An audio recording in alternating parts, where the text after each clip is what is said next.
All right, it's been a really good start to bowl practice and bowl season. Guys came out with a lot of intensity, and I know they're excited. On behalf of the team, I'd like to thank the SRS Distribution Las Vegas Bowl for the invite. It's an honor to be there. To play in Allegiant Stadium, I know what an amazing venue it is after seeing Bud Crawford fight there.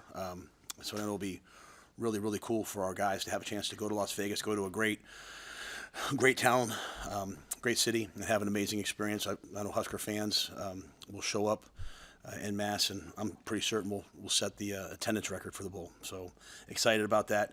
Great opportunity to play, the number 15 team in the country, led by a legendary coach in Coach Winningham.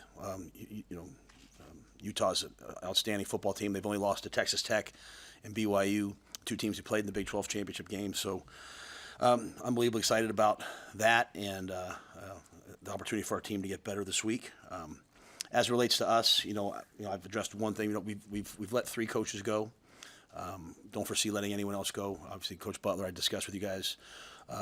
Donovan Rhule, who worked his butt off for us for 3 years, an amazing man, great football coach. Made the decision to go in a different direction, just as we try to take another step offensively and just kind of go in a different manner. But I have to thank him for all that he's done, and no one's worked harder. And very appreciative to him. And then let Terry Bradden go as the defensive line coach. And so we're actively pursuing what we'll do defensive line wise. Thank Terry for his work and his time here. I can talk a little bit about the coaches that we've hired. Just have to make sure they're going through the HR process, and I know that's all pending. I'll give you guys a chance. I know you guys want to tweet that out and get that out, so I'll give you guys a second to get it. I get it. Trust me, I get it.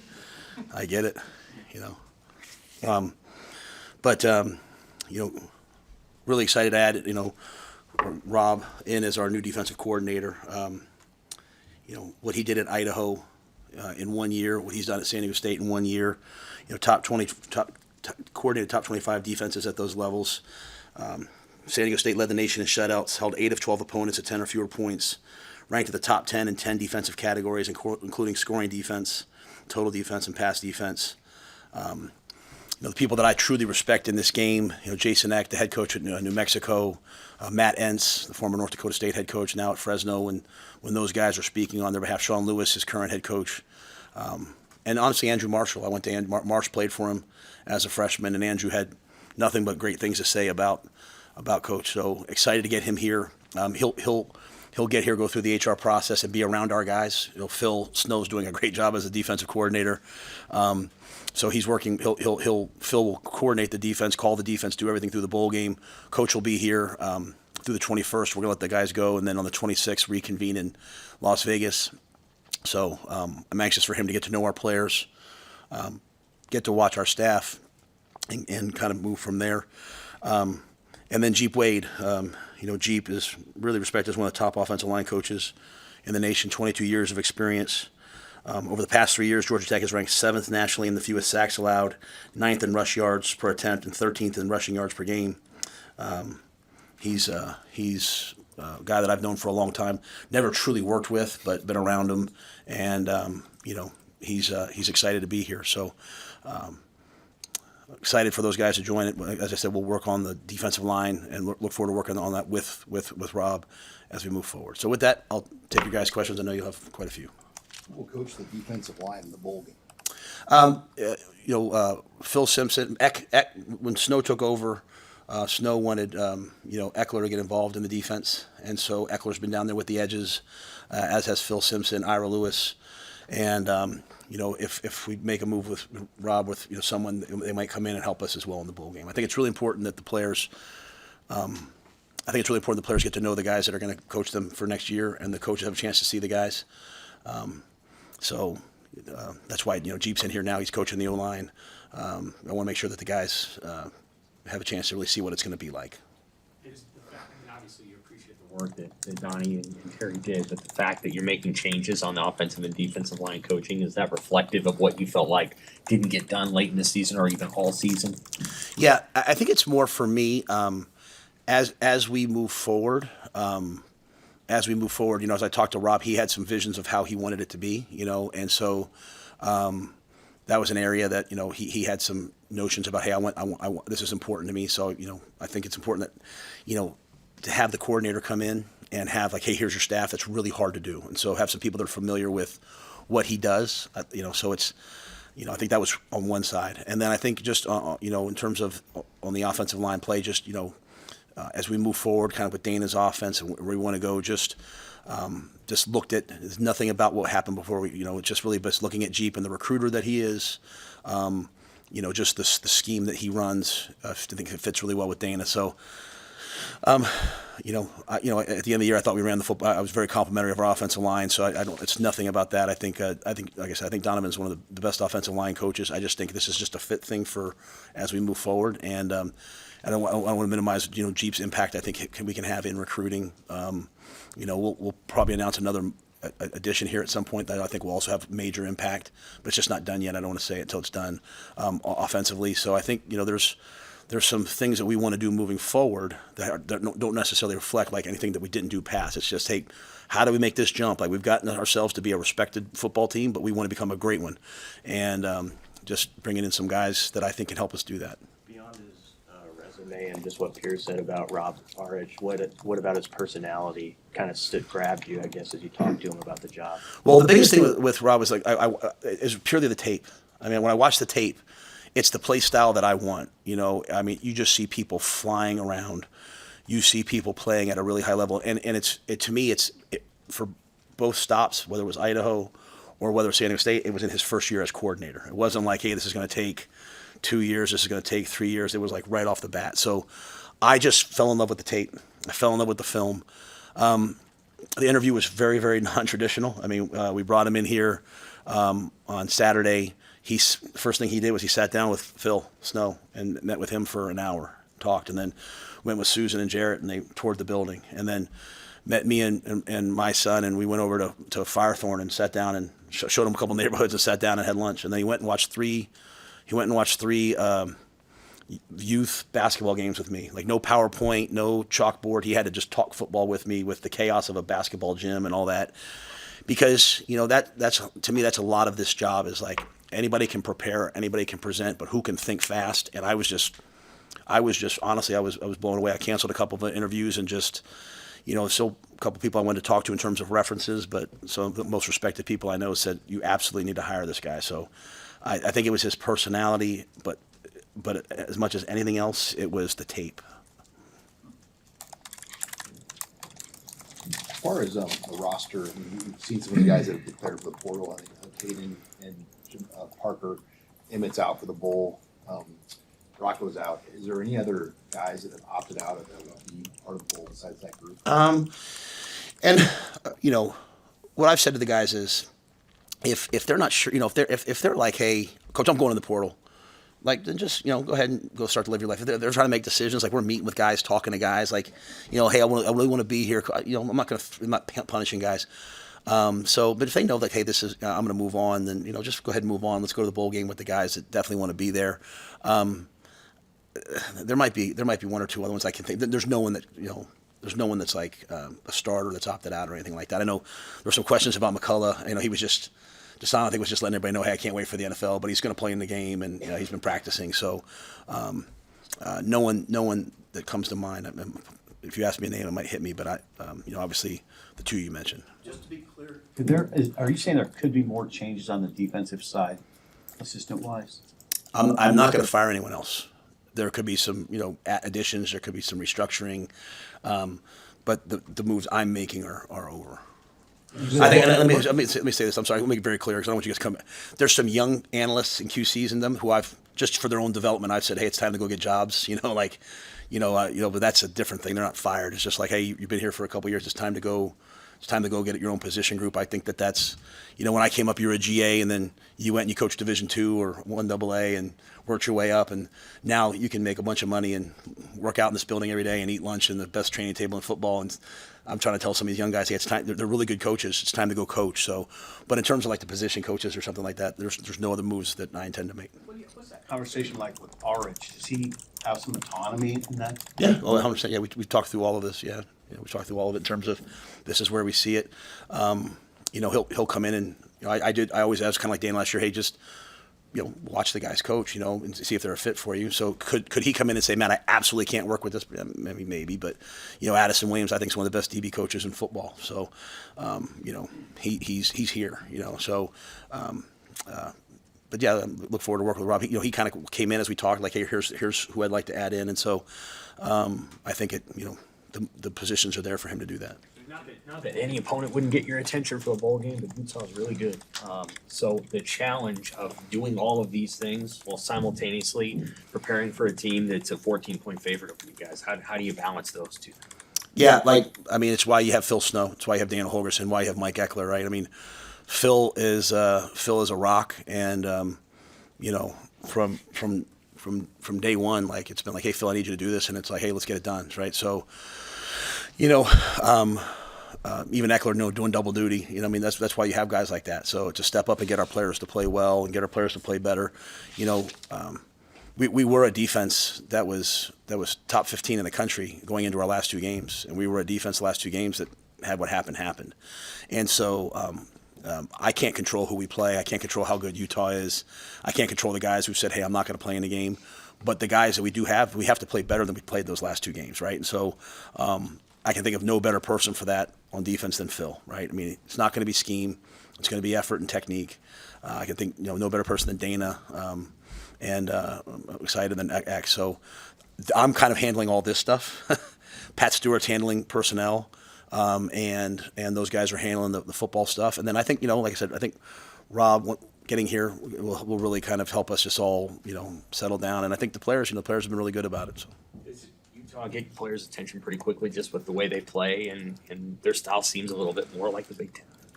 Yeah, I think our players are, they know what, you just hear the word Utah and you know what it means, right? I mean, great defense, great running game. You watch their offense, it's exotic, it's exciting, it's, the quarterback runs, it's a lot of different things. And so, they know exactly what's at stake, and they're also unhappy with how, we played the last two games. And so,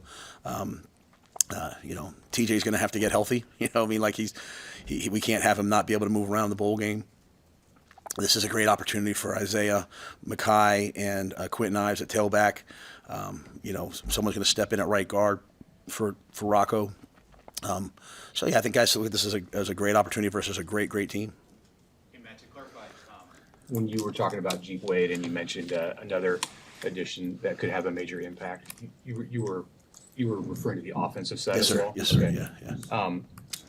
With Eckler and his stepping in to help the defense, do you envision that as specifically just a bowl game thing, or could he have a role in that area moving forward? I did it really Phil did it for the bowl game.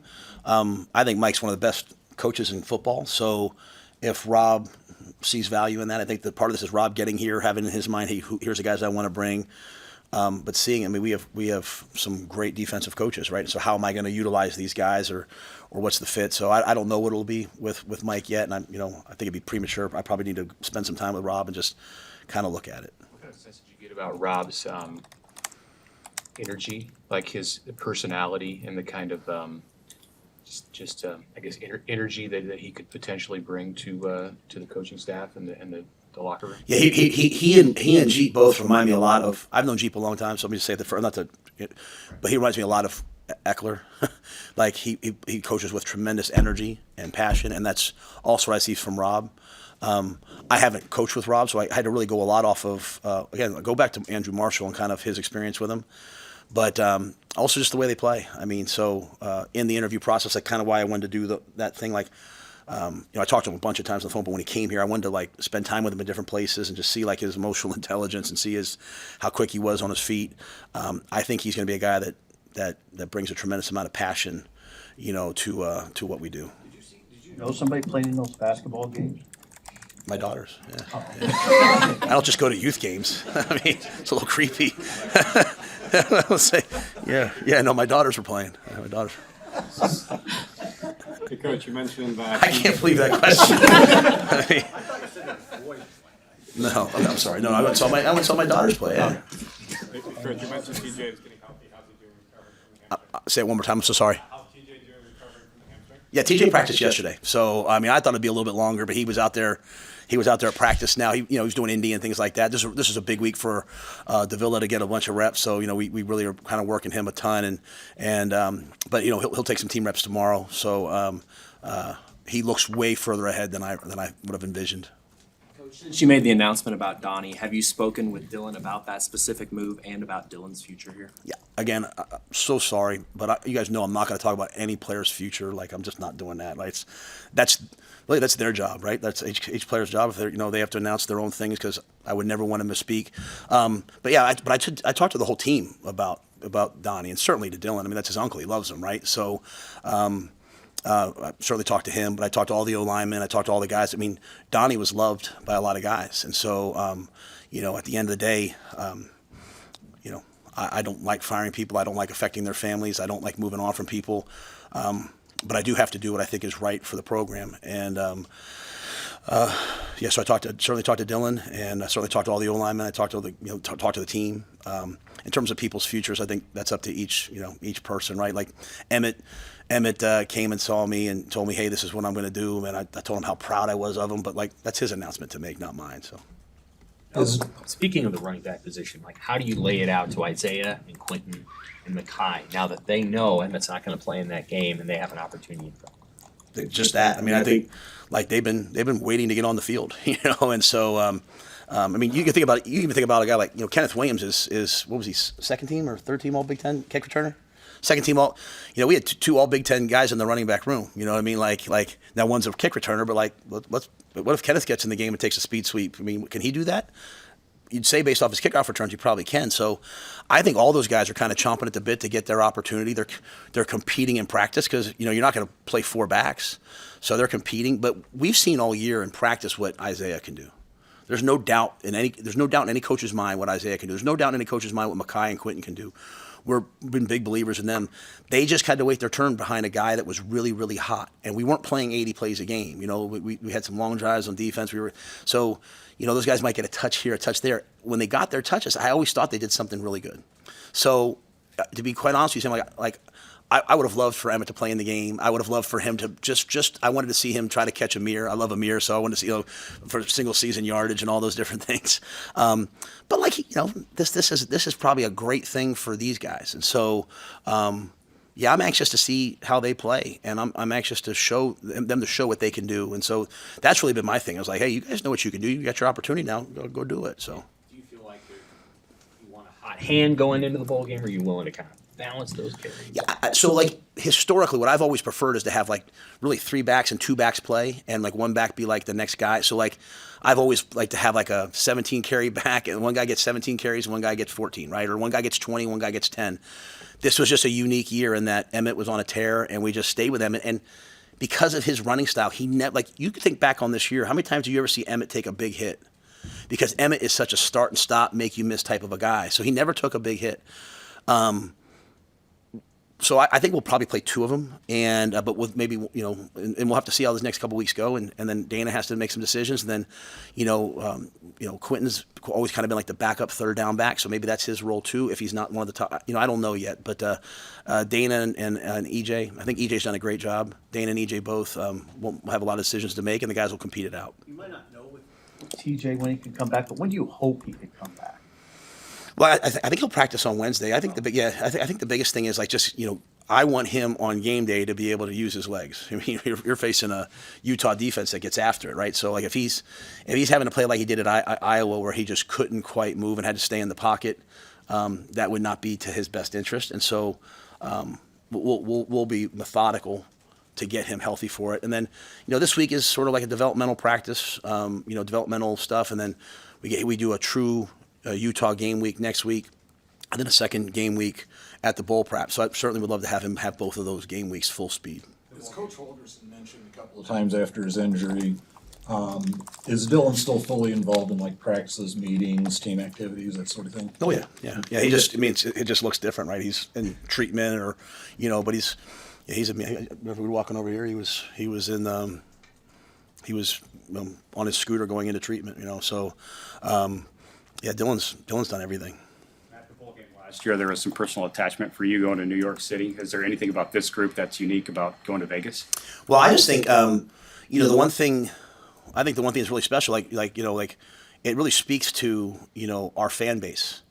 It speaks to Husker Nation that this bowl game wanted us. There's a pecking order, and they jumped some people that maybe had a better record than us, but they were like, hey, we want Nebraska fans there. And so I think that's really cool. Obviously last year we went to the Pinstripe Bowl. It was great. It's hard to get to for some people. It's hard, this is after Christmas.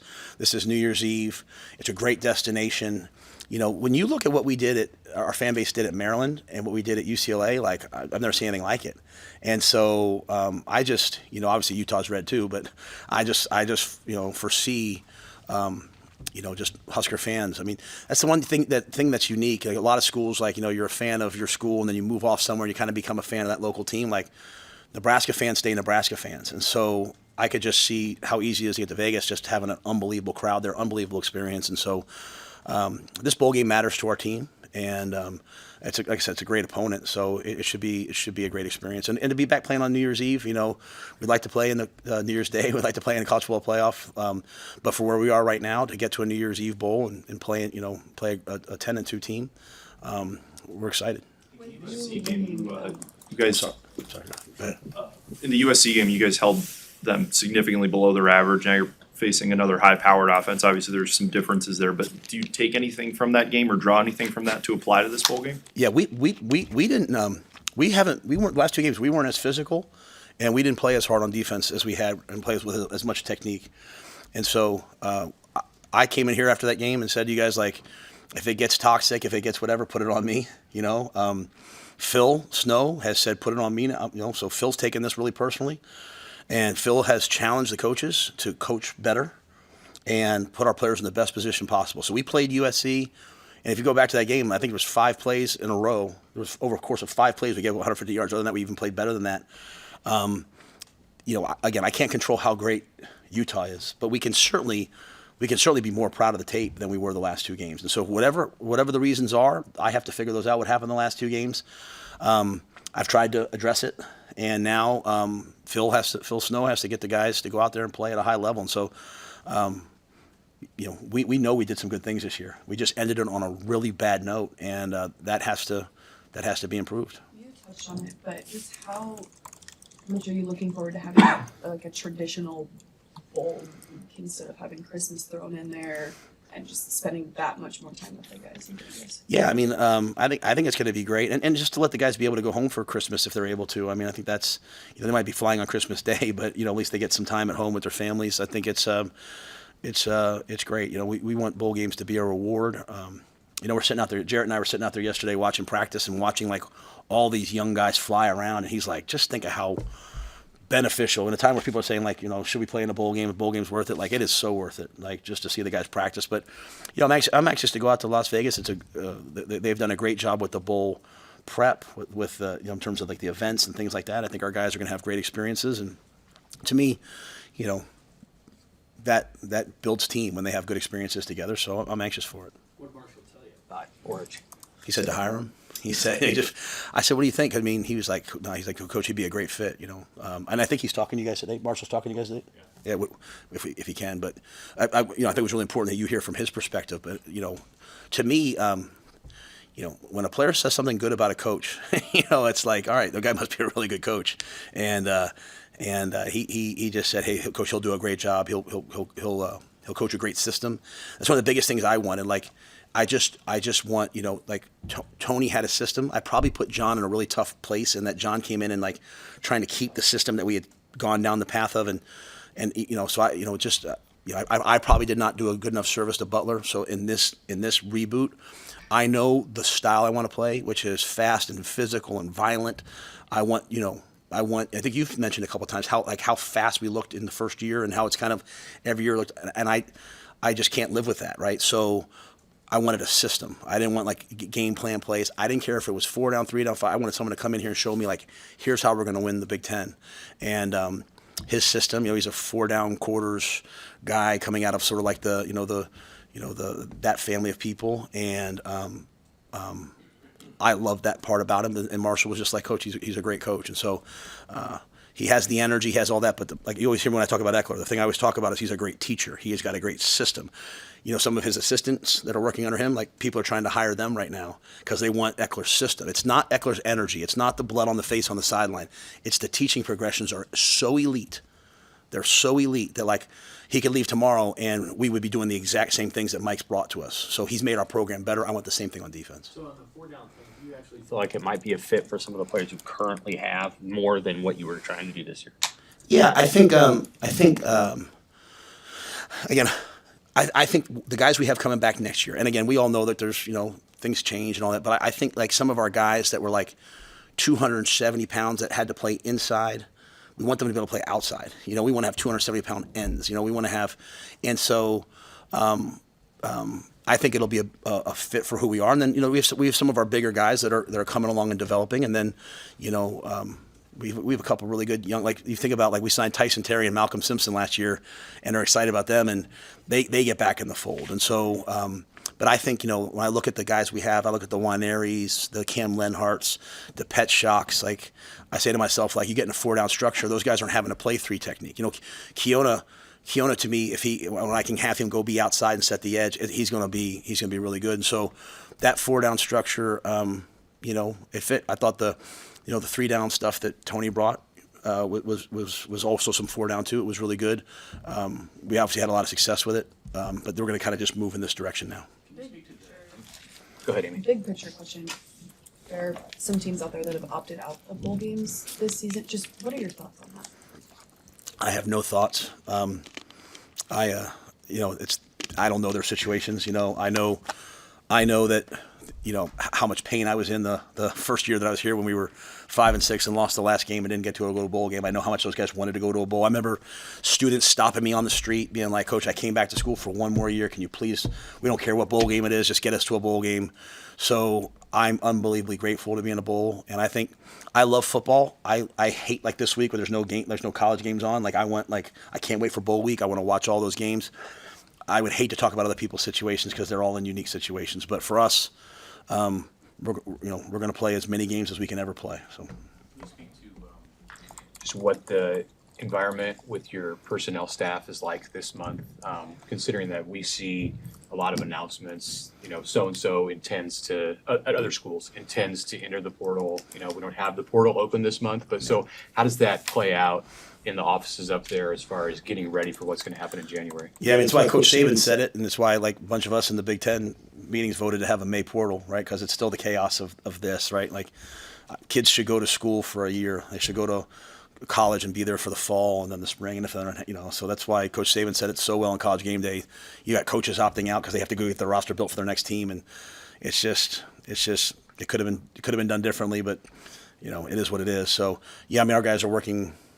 They're working overtime. I mean, we have. I mean, it's just amazing from where we started, like with like one or two recruiting guys, to now like we have AI programs and we have the telemetry programs and we have computer vision to track speeds on guys. And I mean, it's just you're recruiting the 27 class, you're recruiting the 28 class. You're still talking to some 26 kids that haven't signed yet. You're looking at who's going to be in the portal. You're hearing announcements from people. I mean, it's around the clock, and you're also working on your own team. You know, trying to get the guys here to stay here and not, you know, that you feel like you need to have here. So, yeah, this is their training camp. Like this is their busy season, and it's so amplified from where it was. You know, I mean, every year we've taken a step personnel wise. Coach, how much will Orich have a say in the defensive line hire? How much of a say did Dana have in Jeep? And what's your philosophy on coordinators in that sense? Yeah, the Dana was involved in the Jeep and is involved in every hire. Like when he took over, I said, you watch these guys, you tell me who you want to keep. You know, I wouldn't have thought that he would have wanted to keep Marcus. You know, like I'm going to keep the coordinator that was just, you know, here, and he was like, I love Sat. You know, after working with him for a couple weeks, I want to keep him. When to bring in DeKeel, we did that. When to bring in Andrew Verbois, did that. So yeah, the coordinators have a ton of say in kind of what we're doing, and so will Rob in terms of defensively. You know, we obviously had a lot of those conversations going into it. You know, I told him, hey, here's who I believe that we need. You know, there's money components to this, right? Like great assistant coaches. They recruit. they develop players and they develop men. And so I want all three of those things. And so if you're not going to recruit well, then you have to be an analyst. You can't be a position coach. And so talking through that with coach, but we've already done a lot of that, and so I could have waited to make some of these moves till after the bowl games. I also feel like I have a responsibility to the coaches that I'm letting go to give them the most time to go find another job. So we've done them semi quickly once we kind of knew. But yeah, the coordinators will always have a say in everything. How big of a deal was the NIL commitment from PlayFi Sports? Huge, yeah. It goes without saying. I mean, what the Pede family did with 1890 and what Matt Davison and Joe Seelig and all the people over there, what they did was awesome. But to be able to have one of the things that we have at Nebraska is we have a fan base unlike any other. We have multimedia partners. We have a financial budget here, unlike many places. And so, there's real companies that will do real NIL with our marquee players, and that is a huge recruiting differentiator for us moving forward. So, as opposed to previously, where like teams were here and we were here, and then we were here. This now allows us to kind of be here now, and so and have it be real. Like I want our players representing companies. I want our players out there. Like my wife has NIL deals for her company with athletes, with female athletes at Nebraska. Not for me, but because she's like, this helps my business. So I think it's awesome. I think it's what makes Nebraska Nebraska, and it's what's going to allow us to become great. And so I can't thank Dr. Gold. I can't thank the board. I can't thank Troy. I mean, what Troy Dannon's done is, from where we started to where we are now is absolutely amazing. I know it sounded like a lot of people are kind of nervous, like what's happening with this. It's all moving in a really, really positive direction. So we're going to have the best of the best kind of in all worlds. And, I still think there's a lot of opportunities for businesses out there. Like, sometimes people will call me like, hey, Matt, you want to come speak at our employee function? Like, why not have Luke Lindenmeyer come in and talk about his journey as a walk-on? Why not have, any of our guys talk about their things? And so that's what makes our fan base in this state so great. And, we're kind of out there with it, and we're proud of it. And I want recruits to know that. And, hey, if you're a good player here and a good person, you have a lot of opportunities to make real NIL money here and not just promises that kind of fall apart. Was that then what led to kind of, just to help me understand, the kind of moving on from 1890 to bringing it in-house, was PlayFi a direct result of that? Yeah, well, I think the thing with everything with 1890 was just sort of a result of the House settlement. Collective deals are kind of a lot harder now, and so it's got to be real, like real NIL for companies and business ventures. So I think it's there. So it's just a different model now. So it's time for just a different structure. Anything else? Thanks.